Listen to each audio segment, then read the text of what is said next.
um, I felt that I just spent 4 or 5 years memorizing the Quran, but I didn't understand a single word of the Quran, which is okay for people who become Hafiz. But there was a personal dilemma for me, my own personal dilemma. And it's okay to not understand the Quran and become Hafiz, there's no problem in that. But there's a personal dilemma for me. And that was, you have just memorized the Quran, you spend 4 or 5 years of your life, but you don't understand a single word. And I had some very good teachers, alhamdulillah, who were also mentoring me. And so I felt that I needed to understand this book of Allah subhanahu wa ta'ala that I had been given the honor to memorize.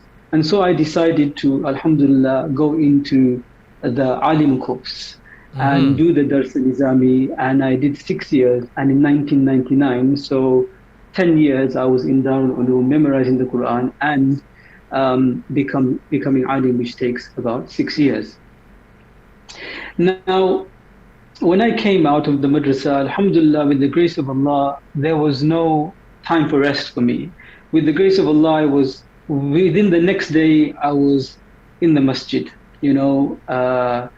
leading salah, teaching children, working in the community.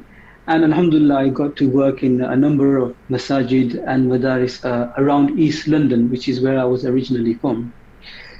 And I then got introduced, while I was doing this, by one of the musallis, that in our hospital we need a Muslim chaplain to come and visit the Muslim patients.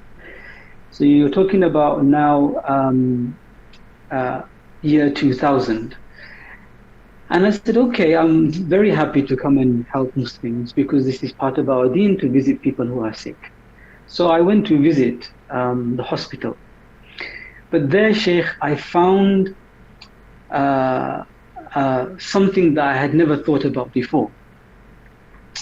I found Muslims who are not coming to the masjid, who are not accessing the masjid.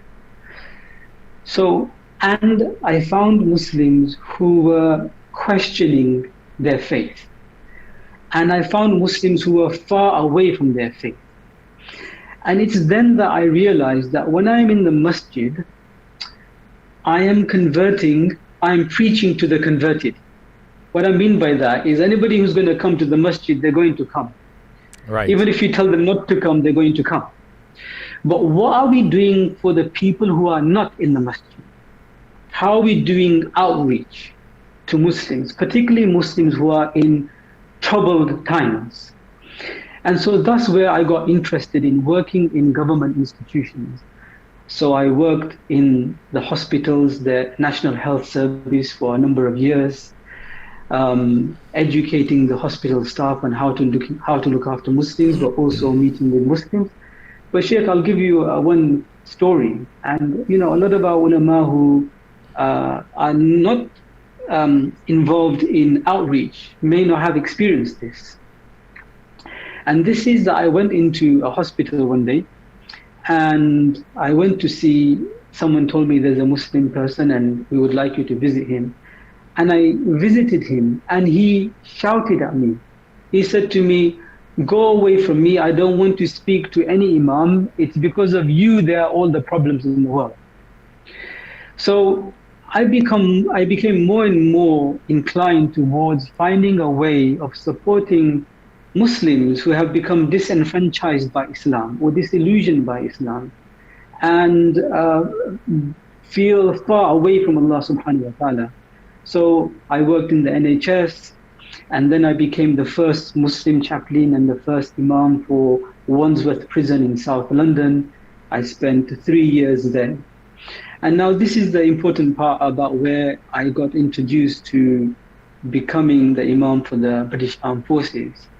And one day, I saw an advert. The Ministry of Defence is looking for an imam for the British Armed Forces.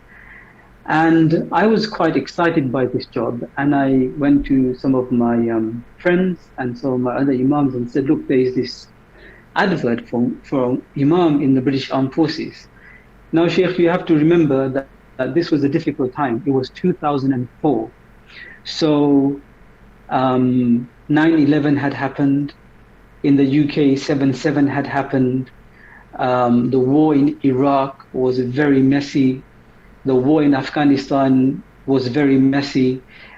We had the war on terror, which Muslims felt in the United Kingdom that this was a war against Islam. And here I'm going to Imam saying, look at this job, this is a great job, we should apply for it. We should go and do this job, we should become the Imam to the British Armed Forces. And many of them were shocked that I would even contemplate this.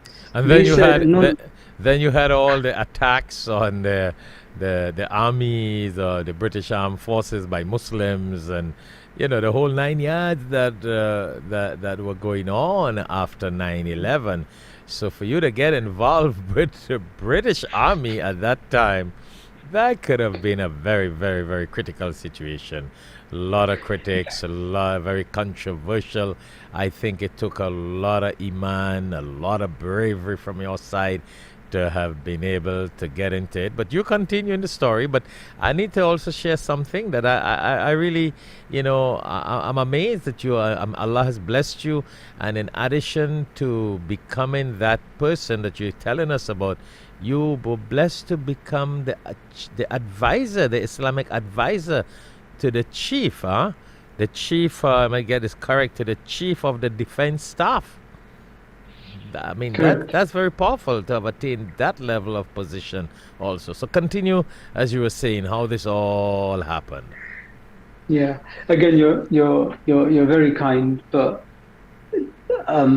it's with the blessing of Allah subhanahu wa ta'ala, and through the people Allah subhanahu wa ta'ala sent to me that, we have been able to get to this position. But like I was saying, I had a lot of criticism. Many people said that by doing the work that I was doing with the British Armed Forces, I was encouraging the killing of Muslims. I was encouraging the killing of Muslim children. Wow. and that I was betraying the Muslim community. I was becoming a traitor. Many people, began to distrust me. I can remember once I went to a meeting and I had to leave early from the meeting. This was a meeting in the community. And as I was leaving, someone shouted, "Oh, now Asim is going, we can start the real meeting." Subhanallah. Because we couldn't trust him. But, Allah gives us this faith. And I took mashwara from my asatiza and from my the ulama and my sheikh, and they said, look, your intention is right, what you are trying to achieve is good. Don't be distracted by the noise that you have around you. Just stay focused and do your job.